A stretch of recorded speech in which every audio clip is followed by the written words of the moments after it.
if you find yourself comparing yourself to others and it makes you feel like crap sometimes and you feel like you're behind all the time, this video is for you. Comparison is a double-edged sword. It is something that it's both. It's both very, very good for you and it's very, very bad for you. And I'll break down what I mean by this. But let's talk about how it can be very bad for you. And then we'll talk about the flip side and the good side of why you should compare yourself to others, because it shows you what's actually possible, because sometimes we settle for less than what we deserve. So on the first side is the negative side. What I've realized after building 2 7-figure businesses, attaining some level of wealth, and actually, I don't know, having a pretty cool life now, and retiring my wife, and just growing to where I'm at in my life, I've realized that the comparison game never stops. It's a never-ending machine that you keep feeding. And at each new level, you keep comparing yourself to other people. I just paid one of my mentors, Joel Kaplan, $60,000 to join his program. And as soon as I joined it, I realized that he's doing 1.5 mil a month. So my mentor's doing 1.5 mil a month, and I felt way more behind. And then I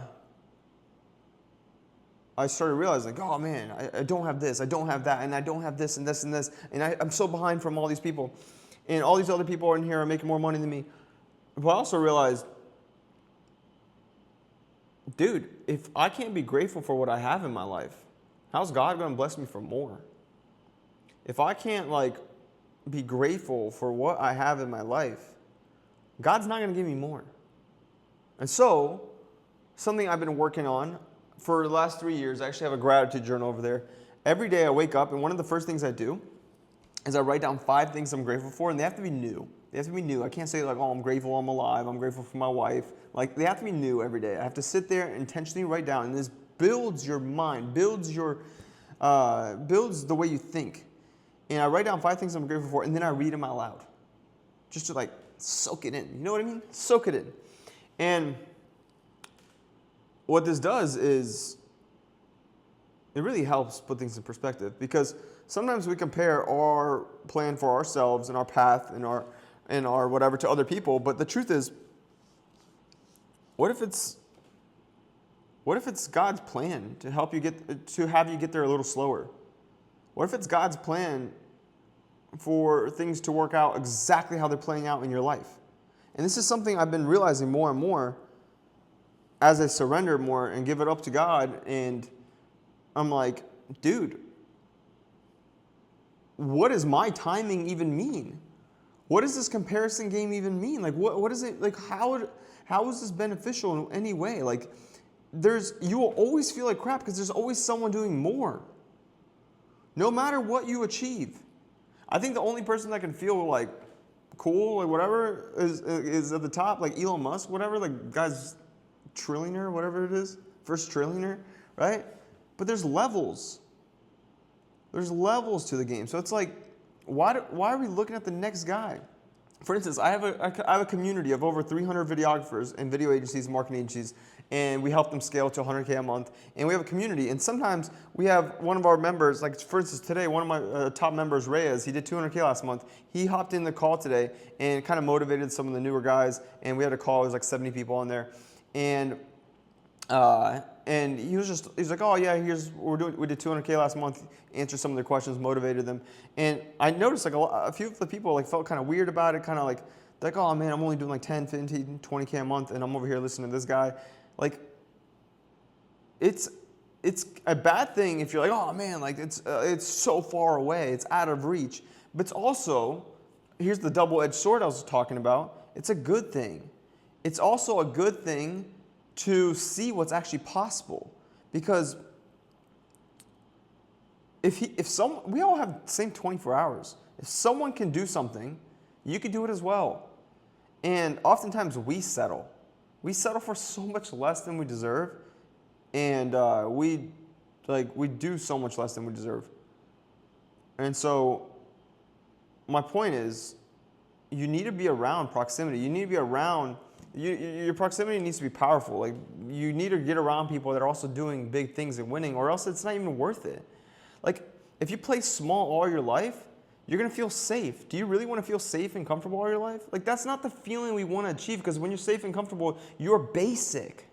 You're not doing anything special with your life. You're not ever going to retire your parents. You're never going to live on the water in a multi-million-dollar house. You're never going to do anything cool. You're never going to make a big impact. You're playing it safe. And so you need to know what's actually possible. And like, this is one thing I keep realizing, like, dude, proximity is everything. Every time I drive back, we live in Florida, so every time I fly back with my wife to our hometown to visit family, I realize everything's the exact same. If you've ever moved out of your hometown and you went back, you'll realize everything's the same. The people, the buildings, the mindset, how small people think, it's all the same. And when you leave, you start realizing, like, dude, like, proximity is everything. So like that other side of the stick, the other side of that sword, where you feel a little uncomfortable because someone else is showing you what's possible, showing you that you're behind, right? Like, it's kind of good for you because it challenges you. Like, are you giving it your all? Are you thinking big enough? But I also want to like also break down that, like, dude, it's God's plan. It's God's plan. Like, what I'm realizing more than ever, that no matter how hard I push, no matter how hard I grind, no matter what I do, if it's not God's plan, it's not happening. And if it is, it happens like that, like effortlessly. So like, your future is your future. You only have one life. Don't live it always feeling like you're behind, but also know what's actually possible for you. Know what's actually possible for you. You're on your own path, and give yourself credit, because I like to look at things quarterly and annually, and not weekly and monthly. Like, who cares what you did last month? Did you improve in the last 12 months? Your income, your skills, your health, your wealth, your family, your relationships, did you improve? Yeah? Cool. All right, keep going. Oftentimes we kind of compare the wrong things. We compare monetary things. We compare like finances. We compare like, oh, that guy got a Rolex. That guy got, like, who cares? Who cares? And so, hopefully that was helpful, because it's something I struggle with a lot. But I also try to turn any negative into a really big positive. And I think that's the mindset it takes to win. Nothing's ever negative, just negative. I don't think everything has like a purpose. And so like that comparison game, it also serves you to challenge yourself and not play small. And yeah, let's go. Hopefully this helped. If it did, like, subscribe, and I'll see you in the next one.